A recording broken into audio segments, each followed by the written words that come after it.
नमस्कार दोस्तों लोकसभा चुनाव 2024 के लिए लगातार संघर्ष कर रहे हैं नरेंद्र मोदी जी। और वहीं पे दोस्तों राहुल गांधी भी लोकसभा चुनाव के लिए अपनी पूरी कोशिश कर रहे हैं। दोस्तों बीजेपी जितना हमलावर राहुल गांधी पे हो रही है, दोस्तों राहुल गांधी भी उतने उग्र अंदाज में बीजेपी को भी जवाब दे रहे हैं। दोस्तों 31 अगस्त की बैठक हुई बम्बई में, जो बैठक के ही दौरान अपने कार्यकर्ताओं को संबोधित करते हुए कांग्रेस पार्टी के नेता राहुल गांधी जी भी बीजेपी और आरएसएस को आड़े हाथे भी लिया दोस्तों, और आरएसएस वालों को चड्ढी वाले करके उनकी बेइज्जती की दोस्तों। और उन्होंने बताया कि आरएसएस में जो लोग शामिल होते हैं वो भगोड़े होते हैं, जो घर से भगाए जाते हैं वह आरएसएस में आके शामिल होते हैं। दोस्तों क्या स्टेटमेंट दे रहे हैं राहुल गांधी जी आरएसएस और बीजेपी को लेकर, दोस्तों आप पहले उनका स्टेटमेंट सुन लीजिए।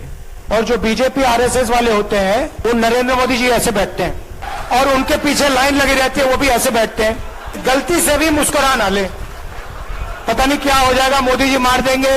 आरएसएस वाले मतलब चड्डी पहना के लाठी पकड़ा देंगे।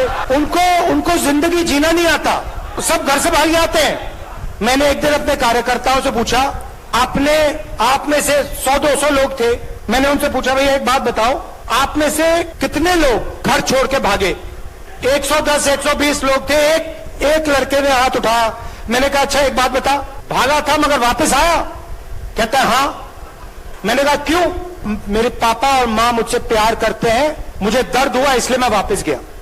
अब आप एक काम कीजिए, किसी भी आरएसएस के कार्यकर्ता से पूछ लीजिए, 100 का ग्रुप होगा तो उससे पूछ लीजिए भैया आप एक बात बताओ, आप में से कितने लोग घर छोड़ के भागे? सारे हाथ उठा देंगे। उसका भैया वापस कितने गए? एक हाथ नहीं उठाएगा।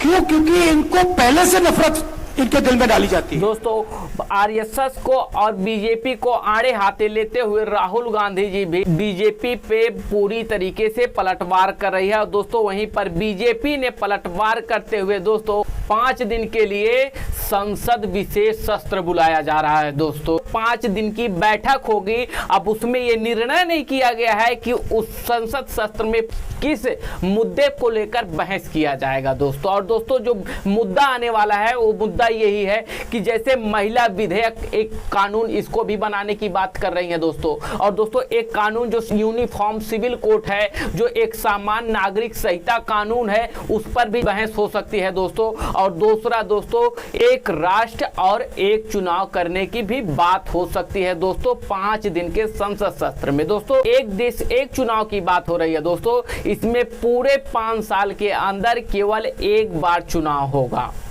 दोस्तों, इस पर भी बहस हो सकती है।